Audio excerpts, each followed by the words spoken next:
Maghreb Orient Express, bienvenue à toutes et à tous avec nous sur le plateau de MOE sur TV5 Monde. Louma Salamé, merci d'être avec nous et bienvenue. Vous êtes la directrice à Bruxelles de la Fondation Bogossian qui prône, nous le verrons, le rapprochement des cultures. Pour le moment, on peut y voir Instantané d'Orient, sélection de photographies issues de la Biennale des photographes du monde arabe contemporain. À vos côtés, Elias Messaoudi, merci également d'être avec nous. Vous êtes plasticien. Votre dernière exposition s'appelle Nuits inouïes. C'est à voir à la galerie Inside Art à Paris, un lieu qui a pour objectif de faire la promotion des artistes tunisiens. Avec nous également le percussionniste Imed Alabi, merci d'être avec nous. Vous êtes donc percussionniste, musicien, membre du trio Sali, qui ici pour l'occasion publie un album qui a pour titre Salhi. Le chant bédouin y épouse le jazz. On va découvrir quelques morceaux dans quelques instants, mais avant, connexion Casablanca.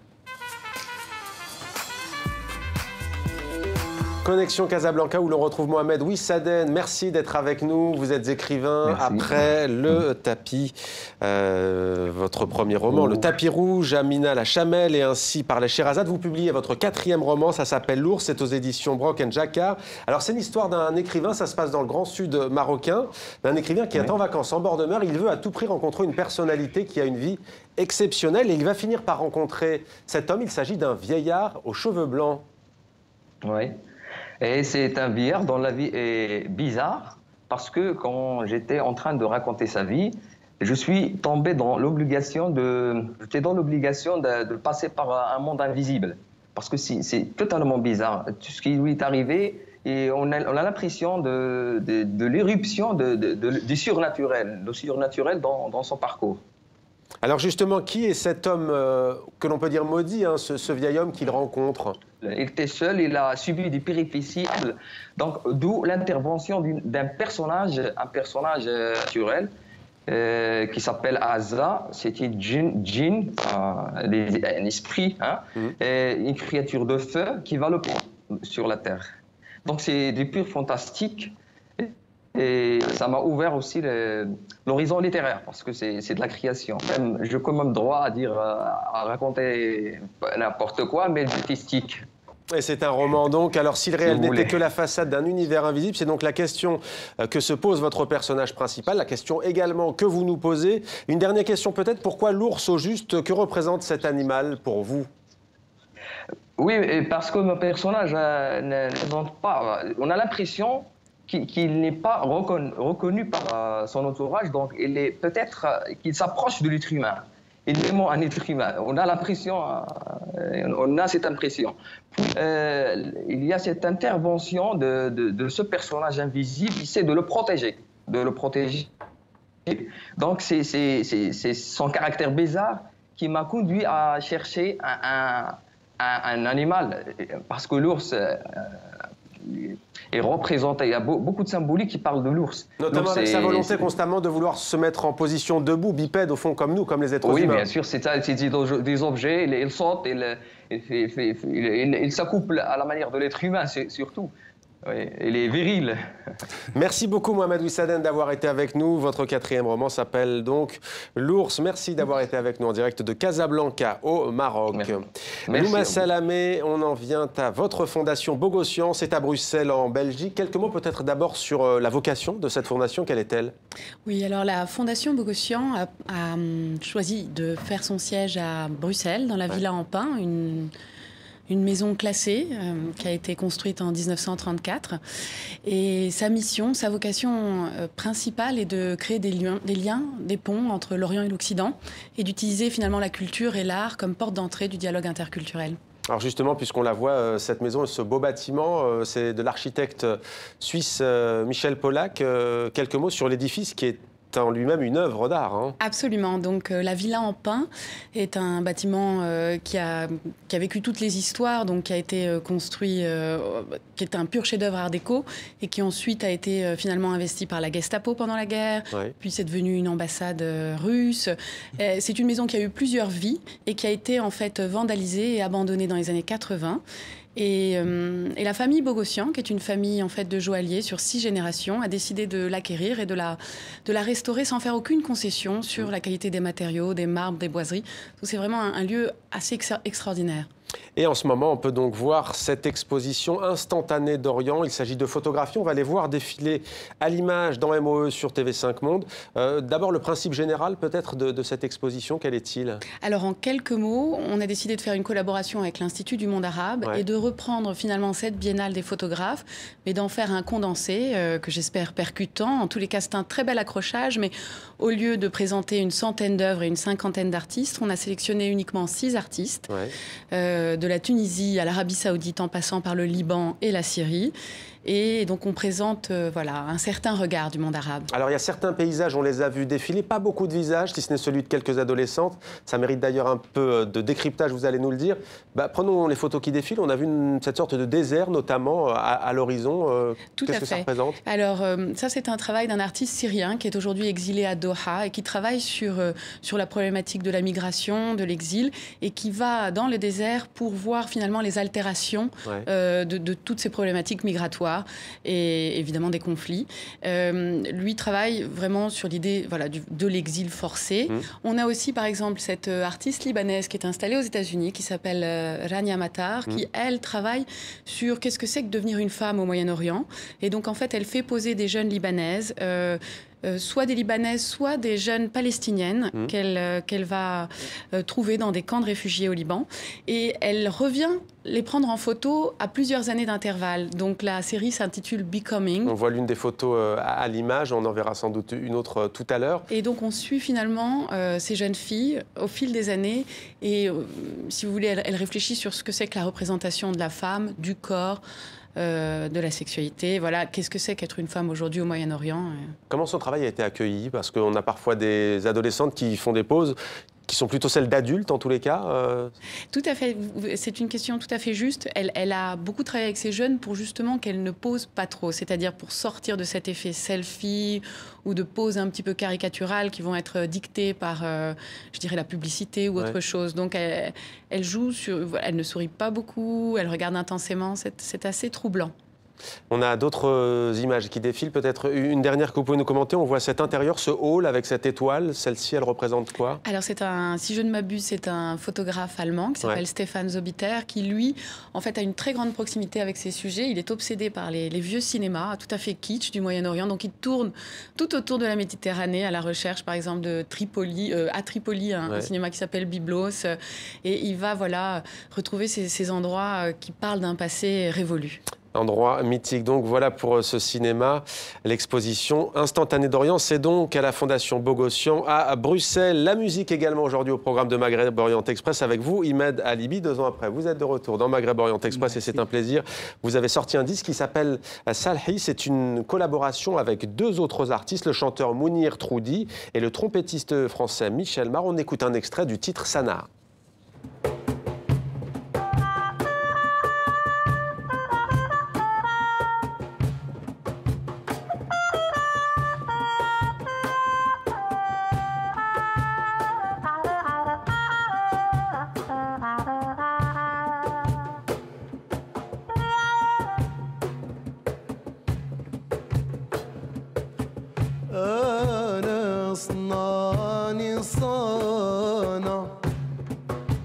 حاضر ناظر صاحب المعروف والعبد لي راجع حنين كريم هو رحيم رؤوف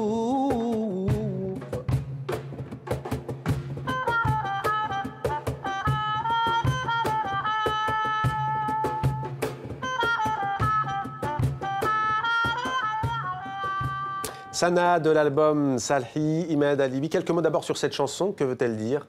Alors, c'est une chanson de tradition soufie. C'est une chanson traditionnelle parce que dans cet album, on a travaillé sur le répertoire Salhi, qui est une tradition de chansons bédouines, orales, donc du nord-ouest de la Tunisie et du sud. Mais on a aussi fait évoluer donc, le projet. On a travaillé sur des chansons traditionnelles spirituelles, non seulement de la Tunisie, mais on a travaillé aussi sur d'autres titres comme du poète Al-Hallaj. Poète soufi, hein? Poète soufi. Donc c'est un mélange. D'abord, c'est une rencontre au sud de la France, une rencontre très symbolique dans une abbaye sur le thème de la tolérance. Donc c'est au-delà des clichés avec Michel Marc, un grand trompettiste de jazz français. Qui a vécu aussi en Tunisie. Il connaît donc les traditions des percussions et des rythmes tunisiens. Mounir Trodi, qui a été connu en Europe avec ses collaborations avec Eric Truffaz. Et c'est un projet complètement différent par rapport à ce que j'ai présenté il y a 2 ans. C'est plutôt un trio, un travail de recherche sur les rythmes et c'est surtout une musique roots. Donc il n'y a pas beaucoup d'influences électroniques, de basse, batterie, comme dans toutes les orchestrations classiques. Et voilà, c'était un défi donc, de pouvoir exprimer notre musique, mais avec des instruments minimalistes, donc trompette, percussion et chant. Et c'est quelle abbaye dans le sud de la France? L'abbaye de Valmagne. Voilà, l'abbaye de Valmagne, parce qu'on est regardé dans le sud de la France également. Peut-être une question, pourquoi rendre hommage au patrimoine des tribus du sud de la Tunisie? D'abord parce qu'avec la nouvelle technologie, avec les réseaux sociaux, avec cette évolution, avec ce capitalisme sauvage qui concerne aussi la musique et l'industrie de la musique, il y a une disparition de beaucoup de traditions, surtout les chants de femmes tunisiennes, c'est un autre projet sur lequel je travaille, et beaucoup d'autres musiciens aussi travaillent sur ça en Tunisie, surtout après. Elles existent encore localement, dans les fêtes, dans les mariages, dans les cérémonies, exactement. Mais beaucoup moins, c'est vrai, au niveau, on va dire, de la scène. Dans la scène et dans les enregistrements, et aussi parce que voilà, c'est une tradition des fois montagnard, des fois on essaie de travailler plutôt sur la variété dans le monde arabe en général et en Tunisie. Tout ce qui est musique commerciale, c'est ça qui est un peu devant. Donc d'abord, ces musiques-là, on ne les retrouve pas partout dans les villes, on les retrouve vraiment dans certains coins de la Tunisie. Et pour aussi bénéficier d'un support, d'une aide ou pour produire ce genre de travail, il faut être dans les réseaux alternatifs parce que malheureusement, ce genre de musique, il est toujours dans des difficultés. Mysticisme et poésie au cœur de l'Afrique donc, mais avec des ponts en Europe, vous l'avez dit, avec cette abbaye dans le sud de la France. Peut-être une réaction, Ilyes Messaoudi, de votre part. Selon vous, c'est pertinent d'exhumer, entre guillemets, même s'il existe encore localement, d'exhumer ce répertoire musical? L'exhumer, c'est-à-dire de le remettre au goût du jour, en fait, à travers un CD notamment? Oui, bien sûr, oui. Parce que moi, en fait, je crois que l'histoire aujourd'hui, même dans l'art plastique, ça se répète. Et du coup, c'est toujours bien de rappeler ce qu'on a déjà vécu, ce qu'on était déjà pour dire... Pour mieux avancer. Pour mieux avancer, pour comparer avec aujourd'hui et surtout rappeler l'histoire. C'est toujours bien, surtout pour la Tunisie aujourd'hui. Alors nous, à Maghreb Orient Express, on vous connaît, mais pour celles et ceux qui nous regardent et qui vous découvrent aujourd'hui, est-ce que vous pouvez d'abord nous dire, commencer par nous dire ce qui caractérise votre art, vous, artiste plasticien? On sait que vous travaillez notamment avec le collage, mais pas seulement. Alors moi je fais de la peinture, des collages et de la broderie. En ce moment je travaille sur, depuis 1 an je travaille sur une série qui s'appelle Les 1001 nuits. Je suis en train de revisiter Les 1001 nuits. On voit vos travaux qui défilent à l'image. L'adapter, mais comment? C'est-à-dire je suis en train de les révisiter. C'est la version contemporaine que j'essaye de livrer aujourd'hui. Mon héroïne s'appelle Sherazade, comme dans le conte aussi, mais aujourd'hui c'est une fille tunisienne qui peut être aussi une fille du monde entier et qui s'oppose à des tracas de la société orientale d'aujourd'hui. Lesquels, par exemple? Comme la sexualité, la religion, la politique, voilà. Vous vous inspirez d'ailleurs dans cette œuvre de fait d'actualité en Tunisie. Il y a notamment cet imam que l'on voit dans un prêche. On voit une caméra en bas sur les escaliers. Qu'est-ce que dit l'histoire en fait? Là, en fait, c'est par rapport à un imam en Tunisie qui sortait tous les ramadans. D'accord. Qui sortait tous les ramadans pour filmer les gens en train de manger, au lieu de filmer les gens qui n'ont pas de quoi manger. Les cafés ouverts aussi, notamment. Voilà, c'est c'est par rapport à ça. En fait, j'essaie de traiter les sujets aussi avec beaucoup d'humour j'essaie de mettre de l'humour pour passer les messages que j'ai envie de passer, pour contribuer à changer les mentalités et faire évoluer les choses. Mais dimanche dernier, ça faisait 7 ans que Ben Ali partait en Tunisie. On a presque envie de vous dire, vous ne devriez plus être en train de faire ça aujourd'hui. Au contraire, c'est un signe justement d'une bonne santé de libre expression, de démocratie, cela.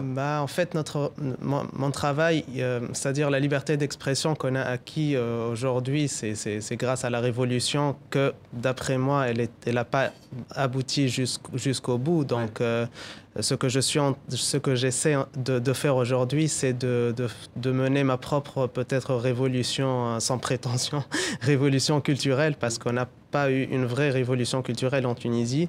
Et les buts de liberté et les choses qu'on attendait de liberté et d'ouverture d'esprit et tout ça, on ne l'a pas acquis. Et c'est-à-dire, paradoxalement, avec d'autres choses qu'on a acquis et dont on n'a pas besoin. Donc aujourd'hui, j'essaie de faire de cette œuvre-là une œuvre didactique. Et ça passe par Paris aussi, une œuvre didactique, notamment par Inside Art, la galerie que vous avez initiée. Où en êtes-vous aujourd'hui et quel est votre but? Inside Art, c'est une galerie d'art qu'on vient d'ouvrir il y a 3 mois avec mes 2 collaborateurs, donc Sofiane Trabelsi qui est responsable de communication et directeur production, et Nina Salès qui est notre commissaire d'exposition et docteur en histoire de l'art et donc militante dans l'art contemporain depuis une 15aine d'années, qui débarque aujourd'hui aussi avec un répertoire d'artistes qui émergent et d'autres qui sont confirmés et cotés, comme Jean-François Rosier, comme Joao Santos, qui a eu un prix, le prix de photographie Sony l'année dernière. Et avec ces artistes-là, on essaye aussi de mettre en avant des artistes qui viennent de commencer pour faire un équilibre et pour les faire connaître, en fait. Malouma Salamé, ça y est, là, il y a une passerelle qui se crée aujourd'hui. Vous pouvez aller à Bruxelles maintenant, à la Fondation. C'est un artiste qui prendrait toute sa place. Oui, peut-être pour rebondir sur ce que vous venez de dire, effectivement, les printemps arabes ont permis que les artistes du monde arabe appréhendent, s'approprient l'ensemble en fait, des médiums et produisent énormément de... Voilà, une très grande création. On voit, le champ est immense. Donc... on n'est pas au bout de cette révolution-là. Vous, justement, qu'est-ce que vous allez faire dans les mois qui viennent? Est-ce que vous avez déjà un agenda après cette exposition qui est déjà bien installée? Oui, bien entendu. Donc, on va consacrer une grande exposition en mars prochain sur le thème de la mélancolie. Ouais. Donc, voilà, la solitude, l'absence, la mélancolie qu'on voit évidemment sous toutes les lumières, celle du Nord et celle du Sud. Un thème universel. Exactement, exactement. Il faut savoir que, donc, oui, on a ouvert la Villa en Pin en 2010. On a déjà 250 000 visiteurs qui sont venus. Et l'objectif avec la programmation donc, de différents concerts, conférences, etc., c'est d'inviter le plus de monde possible à venir. Quand vous dites le plus de monde possible, est-ce que c'est aussi peut-être populariser certaines expositions? On sait que Bruxelles a connu elle aussi des attentats, qu'il y a des quartiers, même une commune bruxelloise, Molenbeek, qui a été beaucoup stigmatisée. Est-ce que l'idée, c'est aussi d'ouvrir un maximum? Est-ce que, par exemple, vous organisez des visites pour les scolaires? Absolument. Donc, on organise beaucoup de choses. D'abord, pour les écoles. J'ai monté un programme qui s'appelle l'ambassade culturelle pour les enfants et qui permet de recevoir gratuitement dans les 3 années qui viennent 15 000 enfants en néerlandais et en français pour des visites gratuites et des ateliers, évidemment. On a mis en place, évidemment, aussi des actions spécifiques avec certaines communes qu'on qualifie de difficiles à Bruxelles. Donc, on a mis en place un programme avec l'Université populaire d'Anderlecht, évidemment aussi avec Molenbeek, Laken, etc. On s'occupe aussi des réfugiés. On a monté un gala, on a récolté 250 000 € l'année dernière pour les réfugiés syriens. On organise aussi des visites pour les primo-arrivants en arabe, quand c'est possible. Donc, vraiment, on fait un travail de terrain pour essayer justement de rapprocher les gens. Voilà.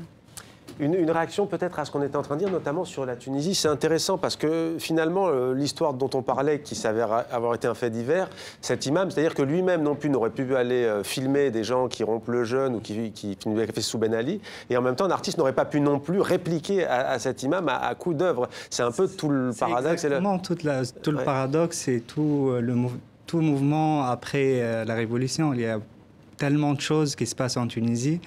Il y a à la fois un retour vers des fois des limites de la liberté d'expression. On voit le retour de certains anciens du régime de Ben Ali. Il y a, comme il disait tout à l'heure, on essaie petit à petit, surtout les artistes et les jeunes, les derniers mouvements sociaux sont la preuve qu'il y a un travail inachevé, surtout sur le secteur économique et social. Et il n'y a jamais eu de stratégie économique très claire, surtout par rapport aux injustices dans les régions. Mais en même temps, on parlait tout à l'heure, pardon de couper, du capitalisme, et la Tunisie n'est pas non plus à l'abri de cette globalisation. Il ne s'agit pas ici d'exonérer le gouvernement tunisien, mais c'est vrai qu'on ne le dit pas souvent, mais la Tunisie aujourd'hui n'est plus l'atelier qu'elle a été avant. Il y a aujourd'hui les pays asiatiques, la Chine. Est-ce que ça, c'est des sujets dont vous parlez, vous, Tunisiens, au quotidien ? Au quotidien, on parle beaucoup en Tunisie depuis 2011. On parle, même la nuit. On parle beaucoup.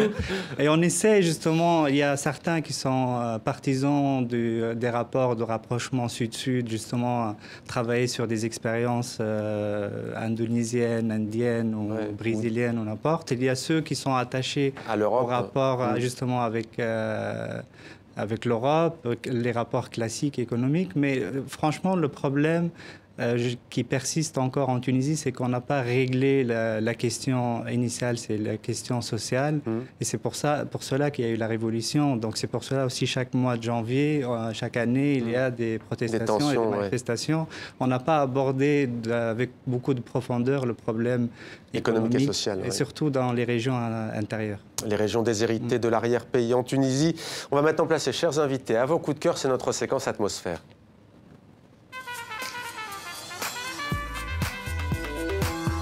Et on va commencer avec Louma Salamé. Votre coup de cœur, c'est une exposition, Joseph Beuys, Salutations d'Eurasie, où j'ai lu d'un Eurasien, c'est selon Setomuka à Anvers. Absolument. En quelques mots, une exposition d'un artiste phare allemand d'après-guerre, une espèce de gourou dans le monde de l'art qui a fait énormément de performances, qui travaille avec des matériaux tout à fait étranges comme le beurre, le feutre. Et je crois que le plaisir d'être à Bruxelles, vraiment à la croisée des chemins, c'est aussi le bonheur de pouvoir voir des expositions à Anvers ou plus loin, à Rotterdam, à Amsterdam, etc. Donc, Bruxelles, capitale culturelle, c'est à voir. Ilyes Messaoudi, vous avez choisi également une exposition. David Hockney à Pompidou, c'est fini, c'était en 2017. Ouais. Vous tenez quand même à nous faire partager ce coup de cœur, pourquoi ? Je pense que tous les Parisiens, ils ont vu.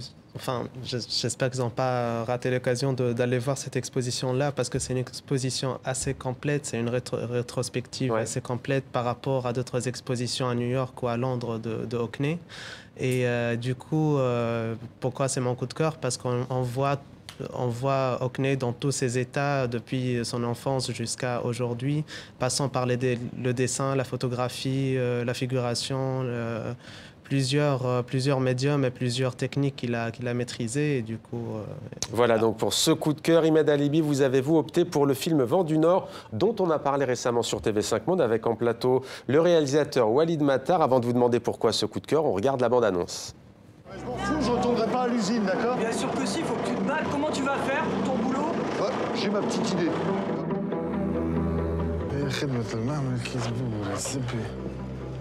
قانون في الشهرية يصبر تولي شايف أنا مع بعضنا أما خير ولا تشد الدار. Les avantages de l'auto-entrepreneur sont simplicité de déclaration, comptabilité minimale et un régime social avantageux. Moi, ce que je veux, c'est développer une gamme de produits en tout genre à base d'aloe vera. Vous, monsieur ? Moi, je veux être pêcheur et vendre mon poisson. Pour pêcher, on ne peut pas être auto-entrepreneur. Voilà, une fresque sociale qui se joue entre le nord de la France et la Tunisie. Pourquoi ce choix ? Parce que d'abord, je suis franco-tunisien. Ce film me touche profondément. Je trouve que c'est le premier long métrage de Walid Matar, un long métrage réussi pour moi, qui trace le destin de deux ouvriers en France et en Tunisie. Au-delà des divisions géopolitiques, il exprime justement la réunion des destins. C'est l'usine d'Hervé en fait qui est délocalisée en Tunisie. Il va y avoir un homme qui va faire la même tâche au même poste avec le même train que lui. Exactement. Et ça montre un peu les problèmes qu'on vit. De globalisation. De mondialisation. C'est plus simple. Et les problèmes justement dont on parlait tout à l'heure de ce capitalisme. Voilà donc pour vos coups de cœur. On va maintenant terminer avec vous en musique. Merci d'abord à tous les trois d'avoir participé à Maghreb Orient Express. Merci à vous d'être fidèles à MOE. On se retrouve dimanche prochain. On va donc se quitter en musique comme promis avec Salhi. C'est le titre Al-Halaj, donc poète soufi. À très vite sur TV5 Monde.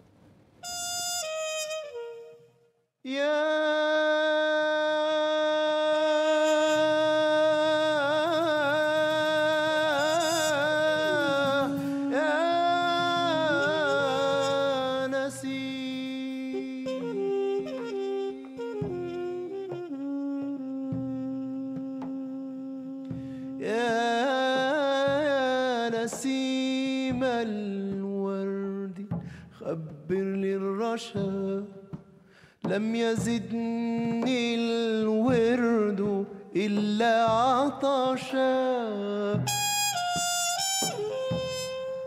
لي حبيب لي حبيب